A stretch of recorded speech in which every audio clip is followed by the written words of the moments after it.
Clean and simple doesn't have to be boring. It's Follow a Sketch Day 1, and I'm showing you how to turn a simple sketch into a bold, clean and simple scrapbook layout with colour blocking. Hi everybody, it's Kathy here, and today we are using this sketch from Page Maps. This is the one that Sandy chose for us to use, and if you remember, I prepared my kits earlier, and I'll put the link up here above for you if you'd like to go and check, and I'll also have it in the description box for you to go back and refer to. And today I'm just going to pretty much follow the sketch closely, but I'm going to use color blocking to help bring some personality and you know, a different look to the layout. So I've done my 1-inch frame, as you know I always do, and I am using white. Yes people, there is a white background, and to give it a bit of a lift and to tie into the colors of my photos, obviously very blue, I have used prize ribbon to distress the edges. Now these photos are dictating the color palette, and this is how I always try to do my layouts, and hopefully I'm passing on some tips that are helpful to you. So these photos were taken recently at Balloon Story. As you entered into the event, there was these booths set up around the outside, and you could step in and take photos for each booth, and they had a balloon factor. In this one it had the angel wings as the focus point, and they were all from balloons, so you got to stand in there like you had angel wings. So this is the photo of myself and my middle daughter, and I'm just using the color blocking here to really just emphasize that blue and carry it across. So you notice when I was showing you my kit, and if you can't see now, I have a lot of scrap because I knew this one was going to be a color blocked one.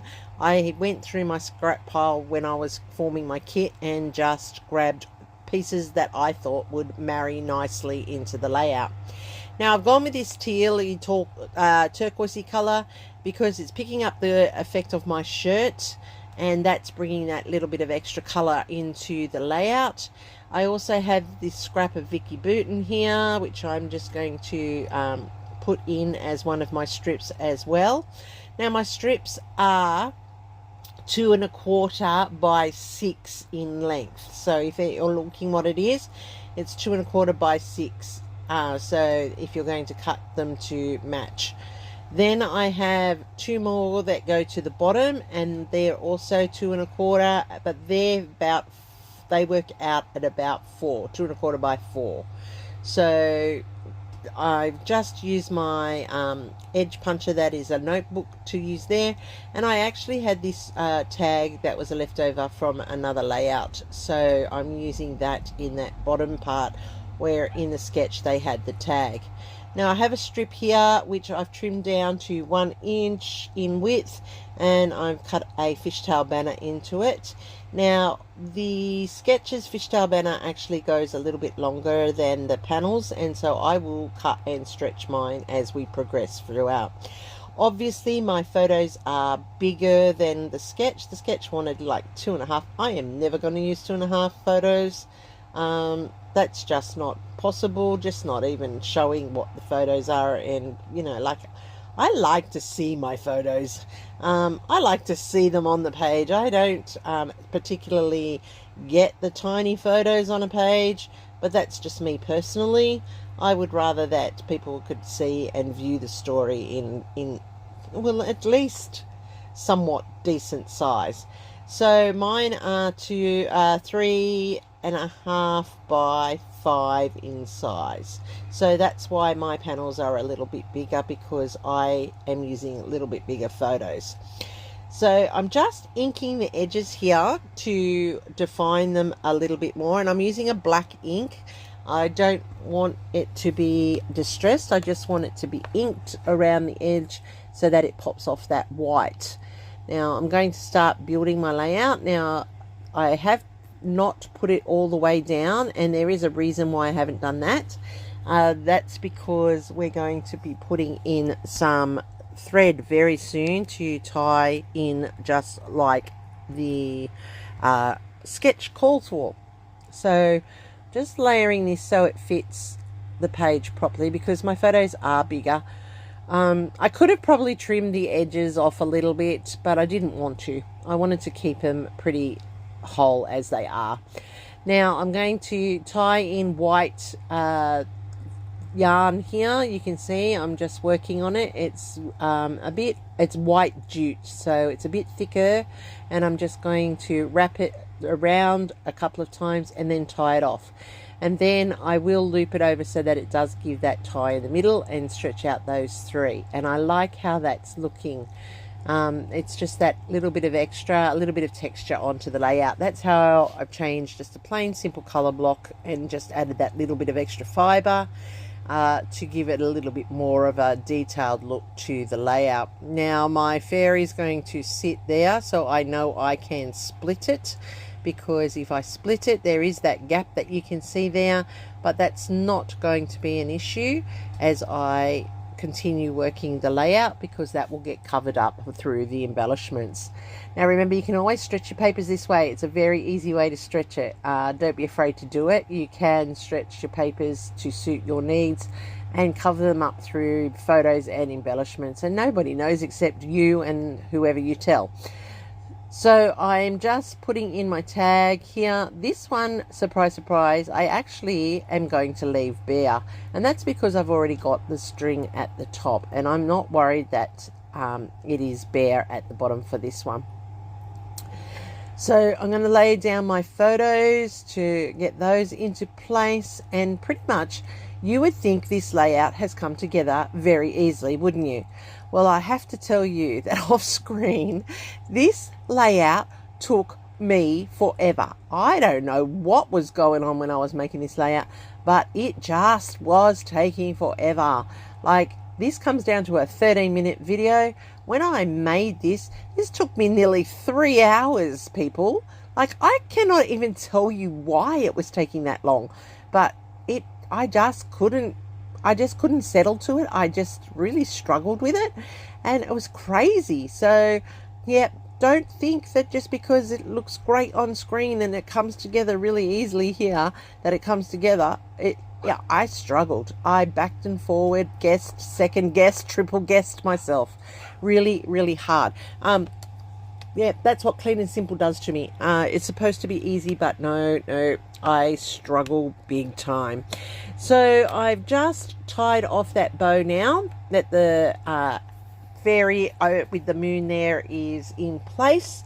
I went with that as my embellishment this time because of the fairy wings, well, angel wings, whatever you want to call them in the photos. I've done this little scalloped edge thing here with vellum. And I thought that was nice and light and airy, and a breakup on the page as well. I found this chipboard, and it's a little angel, and then it's got the word balloons. So I've called it angel balloons, angel wings balloons. That's pretty much what it is. So I'm just distressing, well, I'm actually colouring my chipboard using that prized ribbon, and I'm going to put it onto my tag straight away. Normally I let it dry a bit, but you know, as I said, this layout was taking me forever. I cannot explain what was going on, but it really took a long time. Must be my procrastinating brain happening. That's being back at work. See, it takes all the goodness out of my brain. All right, so I added a little bit of water here to the ink that I had on my board, and I've got my fan brush, and I'm just adding some splatters. I like them nice and light because, you know, I can't do white backgrounds. I just can't. So I am adding some ink splatters in, and it's just adding that little bit of extra to the layout. I like how this is turning out. Yep, got a little bit too heavy there, so I'm going to mop it up a little bit. How's that turned out? So now I'm going to put that to the side. I'm going to clean up my mess here with my inks. That was a great combination there. Look at that. That looks really good now that it's got those splatters in there. It's taking away the starkness of that white, because you all know I can't do that. Now, on the sketch, there's like a double row of stitching. So I've got my crazy stitching stamp here, and I'm just adding 2 rows of it to my journaling panel at the bottom. And I've decided that I'm actually going to put it across the tag here as well. So I'm going to have it in under that balloons title.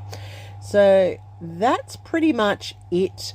But you know me, I have to put in my nouveaux, so I'm putting in sets of 3 in 3 strategic places, and this time I'm doing it in a diagonal, not as a triangle, because I really only have that one cluster at the top with the little effect. As I said, it's clean and simple, so the diagonal drags your eye down the page. But I can't help myself. I'm sitting there, I'm like really struggling with myself. Don't do it, I say to myself, but then I actually end up. I am adding faux stitching to the edge here, just to tie it in, just to finish it off. I can't help myself. I tried very, very hard not to. And guess what I just did? So did you see what I did? I put my hand in the nouveau drops. Note to self, do not do wet, messy stuff before you are finished doing the whole layout. Then you don't make a mess of your layout. Now, luckily for me, this nouveau is a glitter nouveau, so it dries with the glitter in it, and so therefore when I smudged it like I just did there, it's actually clear, so there's not really a problem. Oh my goodness, I cannot believe I did that. But yes, I can actually. I cannot believe I did that. I do it all the time. I should not put the wet media on there until I am complete. But yep, then I realized, oh, that's what I've done. There it is. And so I add in another nouveau there, and it just fixes that, thankfully. All right, so that's pretty much my take on day 1's sketch. Sandy, the State Goddess, here on YouTube. Also, Scrapping Reflections on Facebook has set this up for the whole month. Now, I'm hoping I'm going to get the month done. I've done kits 1 to 5, so let's hope I get that done. I really want to, so with work and things starting, it may or may not happen. Let's see how we go. Thanks so much for staying here to watch this today. Look, I need to go back and glue those down to make sure that they're flat. But there's my layout. You can see how that ink has splattered nicely across the bottom, and it just all comes together so beautifully. And it's just a color blocked sketch, not hard at all, but took me forever. Do not know why. Anyhow, here it is. There's the full playlist linked below of all the people who are going to be playing along. I'm sure there's going to be some very talented interpretations of this sketch. Go and check them out. I can't wait to see what everybody else is doing. Hopefully I've earned a thumbs up from you, and if you're new to my channel, I hope you consider subscribing so you don't miss out any of February's wonderful sketches. Thanks for watching. See you in the next video, and I'll catch you. Be creative, people.